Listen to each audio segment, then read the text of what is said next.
Hey, what up guys? So we're back with another SCP Foundation video. If you're new channel, welcome. So we're going to be jumping into a new anomaly. This one is called SCP-3700 Tides of War.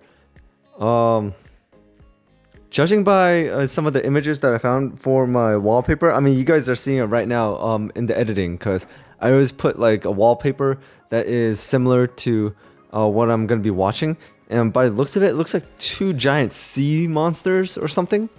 I'm guessing maybe it's like a sea monster, like a kraken or something like that, that plagues the oceans, and people are having a hard time traveling from one side to the other. I don't know. That's just my theory. But let's see what SCP-3700 Tides of War is all about. So without anything else, let's jump into the video.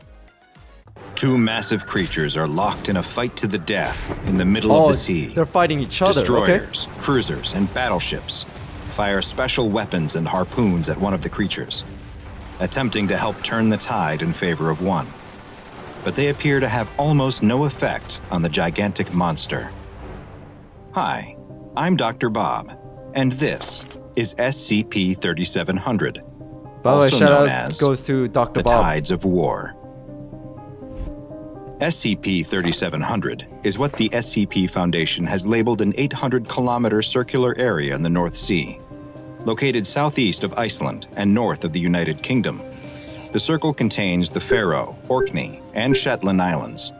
The seafloor is abnormally deep in this area, The at Bermuda roughly Circle. 5 kilometers below the ocean surface, roughly 20 times deeper than the rest of the North Sea. Damn, that's deep. SCP-3700 experiences all kinds of strange, anomalous activity, including extreme weather and geological events. These are caused by the interaction between two separate entities, which have been designated as SCP-3700-1 and SCP-3700-2. Looks like a big SCP-3700-1 I mean lobster. is an arthropod resembling the common lobster, except this crustacean is 6 kilometers long. It has a variety of blue, yellow, pink, and red markings carved into its carapace that resembles a woman's face. It has 6 arm-like limbs, 4 of which have claws, with 2 having club-like appendages on the end, and 8 legs. It also has 4 orange eyes at the end of stalks. 3701's carapace shows significant damage, with many scars, cracks, and even some holes that reveal its soft inner tissue. It has several anomalous capabilities that it uses in its battle against SCP-3700-2. Its 2 club-like appendages are capable of striking, but they also produce a cavitation bubble that generates a force equal to several tons of dynamite, similar to what the mantis shrimp is able to do, but on a much larger scale. 2 of its eyes are able to project concentrated blasts of gamma radiation, and it's able to stop storms or other weather phenomena. Despite being 6 kilometers long, 3701 can reach speeds faster than 100 kilometers per hour, and has even shown the ability to demanifest and disappear if it doesn't locate SCP-3700-2 within roughly 15 days after appearing. So it's big and fast. SCP-3700-1 appears to be friendly in nature and shows some small signs of intelligence. When accompanied by Foundation ships, it will either ignore them or provide a small amount of aid by helping to move disabled craft away from danger. After appearing, it travels the full 800-kilometer area of SCP-3700 in a spiral pattern from the center out toward the edge. Interestingly, the center is the exact center point between the 3 island chains located within the circle, and is home to numerous shipwrecks. Since being first discovered by the Foundation in 1922, 3701 has slowed down considerably in its movement and has lost a significant amount of mass. It was first measured at a length of 16 kilometers, a full 10 kilometers longer than its current state. It also appears weaker and seems to be having a much harder time subduing SCP-3700-2. SCP-3700-2, on the other hand, looks like it belongs to the family of ray-finned fish and has an appearance that closely resembles the pelican eel, except that it has 13 appendages encircling the middle section of its body. These appendages look like the tentacles of an octopus, complete with suckers, and can tuck them into its body when not in use. 3700-2 is currently 32 kilometers long and opposite to SCP-3700-1 it is growing larger, having only been 300 meters long when first identified in 1945. Most of that length is the creature's whip-like tail that ends in a sharpened point. It's currently roughly 1 kilometer wide at its largest point, and each of its 13 tentacles is around 60 meters long. Its most distinctive feature is its massive mouth, which can open up almost 3 kilometers wide. 3702 is black in color, with white, purple, and red bioluminescent lines that resemble a man's face on either side of its torso. So man versus woman. SCP-3702 can create sudden changes in the weather, generating huge storms and Category 5 hurricanes, as well as massive whirlpools that suck in any vessel within 150 meters before grabbing them with its tentacles and tearing them apart. It's also able to produce high-energy sound waves and streams of blue fire from its mouth that it uses to destroy close-range targets. Damn. SCP-3702 appears at random locations within the 800-kilometer area, except during the spring and autumn equinoxes, when it appears at the exact center of SCP-3700. It stays submerged unless it encounters 3701 or another object, and will demanifest roughly 15 days after first appearing. It's extremely hostile to any creature or object that approaches it, and has even been witnessed destroying entire pods of whales. Conventional weapons have no effect on it, and even special anomalous weapons used by the Foundation have only had a moderate effect. Only 3701 has so far been able to subdue it.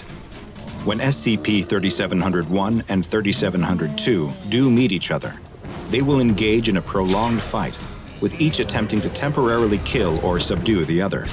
Historically, the winner of each contest would swap depending on which half of the year it was, with 3701 consistently winning during the Northern Hemisphere spring and summer, and 3702 winning during the fall and winter. However, since the Foundation has begun implementing containment procedures, depends on the seasons. SCP-3701 has won the last 64 cycles in a row. A number of changes happen when one of the creatures wins.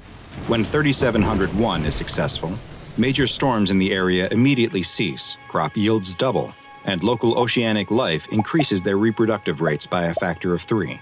This can lead to dead zones forming from the overpopulation of certain species of zooplankton. Erosion rates on the islands also increase by a factor of 5, which has led to the Foundation needing to bring in large amounts of dirt and sand in an attempt to combat it.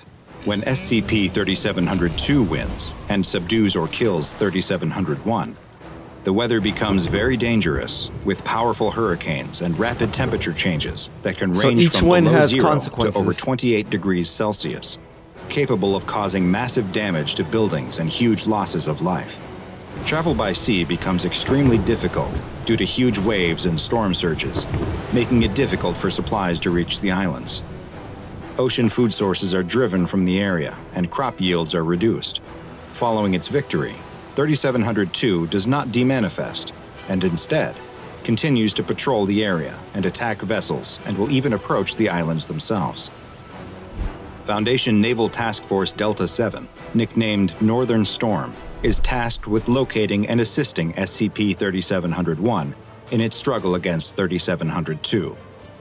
Purchased from the United States military, it consists of 13 destroyers, 5 cruisers, and 15 smaller support craft. God damn, when Delta 7 locates SCP-3701, right there. That's billions of dollars. It will often acknowledge their presence by raising 2 of its claws into the air and clicking them while making a low, rumbling noise with its mouth.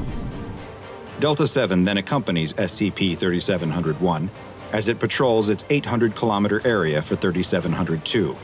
Once the two meet, Delta 7 engages in Protocol Winter Maelstrom, where the destroyers shoot harpoon-based anchors into 3702's head, before moving in a circular pattern while they and battleships fire on it to ensure it can't orient itself. The cruisers, meanwhile, attempt to draw its attention by firing and moving in a serpentine pattern at a distance of 300 meters. The two creatures will battle, blasting each other with gamma radiation and powerful sound waves. They whip, bite, and club each other, cracking armor and ripping off tentacles and other appendages, until one finally stops moving and dissolves into the sea. Should SCP-3702 be successful in defeating 3701, then Project Tumult is activated, and the following procedures must take place. First, there is an immediate evacuation of all naval and civilian craft from the 800-kilometer zone. Next, all trade and ferry routes are stopped or rerouted for at least 6 months, and land-based aquatic defenses are activated. Aerial craft will continue to monitor and engage with 3702, while others continue to look for a reappearance of SCP-3701. Since it appears that SCP-3701 continues to physically degrade, and with the exact opposite being true for 3702, it's been proposed to let 3702 win and subdue 3701 twice every 5 years, despite the terrible effect on locals in the area. Though this plan has yet to be approved, it may be the only chance to stop 3702 from becoming so strong that 3701 is never able to defeat it again. So you have to sacrifice a little bit. Alright, so that was SCP-3700 Tides of War. So it's 2 massive creatures that fight against each other, and they have like really powerful control over weather and ocean life and everything. So that's really cool, but I just didn't expect like the powers they have and the size. Well, I mean, I'm not surprised at the size, but the powers they have. I'm really surprised at that part. But this one was really cool, and I know I made a joke because when they showed the 3 islands, the first thing I immediately thought was the Bermuda Triangle, because you know, like the Bermuda Triangle, every ship, every plane that goes into that area is never seen ever again. So I was thinking about maybe another Bermuda Triangle, but then when they said circle, that's why I said Bermuda Circle. But this was a really cool SCP anomaly, but looks like for it to be contained SCP-3700 2, it needs to there needs to be like some sacrifices made, both nature and weather-wise, and also I'm guessing ocean life and human-wise. But either way, this was a really cool anomaly, so I really enjoyed it. So that's all I got for today. So thank you guys for watching. Hope you enjoyed this video. Hit that notification bell so you know when I drop another video. And thank you so much for watching, guys. I really do appreciate it. Shout out to all my members, subscribers, and viewers. You guys are amazing. Your support is what keeps this channel going. Until then, I'll see you guys next time.